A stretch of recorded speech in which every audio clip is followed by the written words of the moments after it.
with very disturbing backgrounds, who could be easily discredited, are given information and shown things and told things. Well, I would think that that's sort of like a little escape clause. Yeah, I think so. I think it is. I mean, the guy's obviously a genius and was obviously a propulsion expert. He put a fucking jet engine on a Honda in like the 1980s. He's a fascinating guy. Yeah. And, he claims that there's some element that exists in other places in the universe, which leads me to believe, not even to believe, but so here's the question. Are some of these things from other planets? Is that also in the equation? I mean, just because something is traveling interdimensionally, we do know that there are an infinite number of planets in the universe.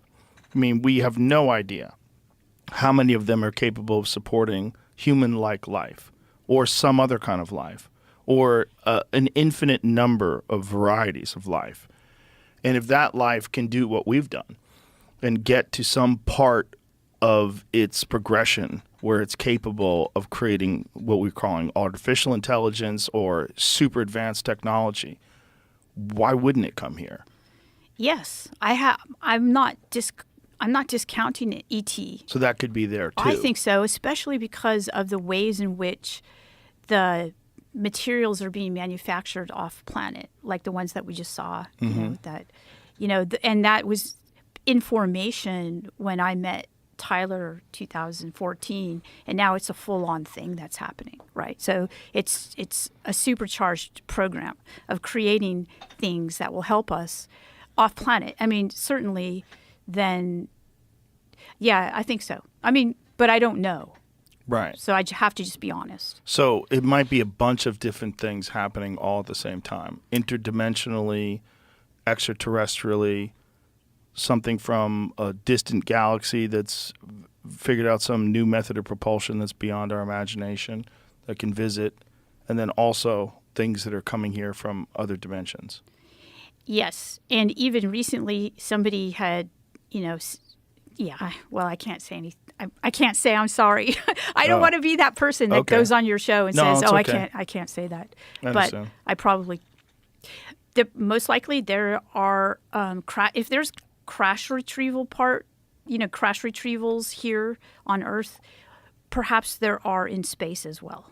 Do you, when they talk about inventions that emerged post-Roswell, that's one of the points of speculation, is that we have back-engineered something and that this led to the creation of fiber optics and a lot of other technologies that seem to emerge after that time.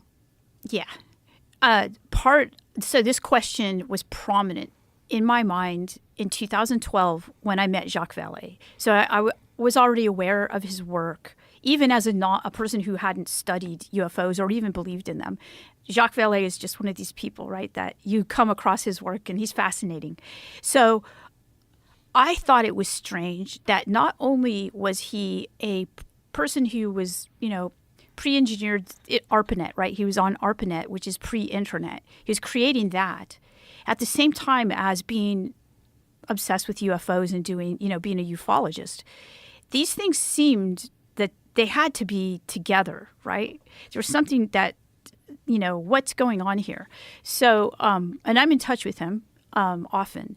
And he says a lot of things that are rather cryptic, but sometimes I ask him specifically, was what you were doing on ARPANET related to back-engineered UFO parts? And then he'd say something like, there are many secrets in Silicon Valley, something like that. Yeah. Yeah, he's real cryptic. He's kind of difficult to have a conversation with publicly. Well, it does have a lot. I guess there are lots of secrets in Silicon Valley. Of course. Which is where he lives. Yeah. Another thing that was really fascinating about your book was you were talking about how much religion he studied. Yes. That was really interesting. So in the book, what I do is I uncover not just him, but Alan Hynek. They were friends. And they were both Rosicrucians, which is a form of he might not like me to say this, but it's a form of mystical Christianity in a sense. But a lot of Rosicrucians don't view their roots as Christian. They look at it as Egyptian.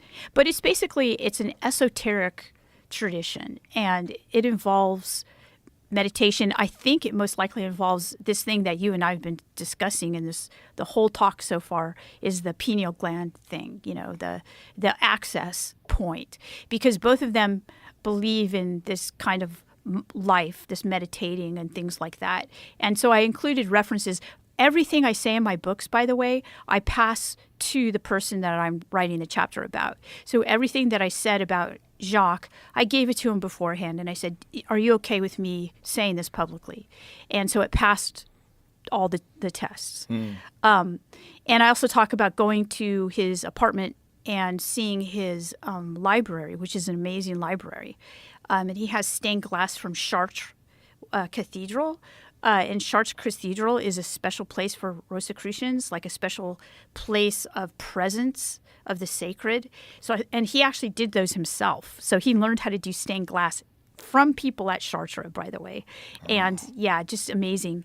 And he had a lot of books on angels and fallen angels in that library, like almost like it was almost like going into the Vatican archive, going into this place, because these looked like first editions or close. So, really, really old books about this topic. Fallen angel. Yeah. I was pretty shocked when I went. We were going to have lunch and talk about the crash site and maybe talk about, what I learned from Tyler and that kind of thing. And we went to lunch, and then he said, do you want to see the library? And I was like, yes, of course. So I saw the handwritten documents from Project Blue Book.